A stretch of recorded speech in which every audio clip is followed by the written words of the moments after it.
Reliance industries అధినేత ముఖేష్ అంబానీ ఇంటామె నీతా అంబానీ తెలవనోళ్ళు లేరు. ముఖేష్ అంబానీ అంతటోడు గానీకే నీతా అంబానీ పాత్ర కూడా షానుందని ఆయన మస్తు సార్లు బయట పెట్టిండు. ఇక నీతా మన బల్కంపేట ఎల్లమ్మ తల్లిని ఎంతగానం నమ్ముతుందంటే అంత బిజీగా ఉండే ఆమె కూడా ఏడాదికి ఒక్కపారో రెండు మాటలను వచ్చి ఆ తల్లిని దర్శనం చేసుకొని పోతుందట. బల్కంపేట ఎల్లమ్మను మొక్కినాకనే ఆమెకు మంచిగా కలిసి వచ్చిందని చాలా సార్లు బయటికే చెప్పింది ఆ మేడము.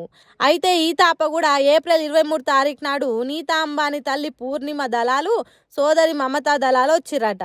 అయితే గుడి డెవలప్మెంట్ కోసం మీరేమన్నా సాయం చేయాలి మేడం అని అడుగుడే ఆలస్యం. ఏంబట్టే నీతా అంబానీ ₹1,00,00,000 విరాళం పంపిందట. ఆ పైసలే బుధవారం నాడు దేవస్థానం బ్యాంక్ ఖాతాలో జమ అయిందట. అయితే ఈ పైసలు అట్టిగా ఖరాబ్ చేయకుండా ఆ పైసల మీద వచ్చే మిత్తిని నిత్యాన్నదానం కోసం వాడతారట. ఈ ముచ్చటను ఆలయ ప్రస్తుత ఇన్ఛార్జి ఈవో మహేందర్ గౌడ్ భక్తులకు చెప్పుకొచ్చిండు. మరి ఇంతటి శుభవార్త తెలిసినాక పబ్లిక్ ఊకుంటారా? ఎగిరి గంతేస్తారు. ఆ బాయిలున్న ఎల్లమ్మ తల్లి తానికి పోతే ఎంత టోళ్ళకైనా మంచి జరగాల్సిందే. ఏమంటారులా? అంతే కదా.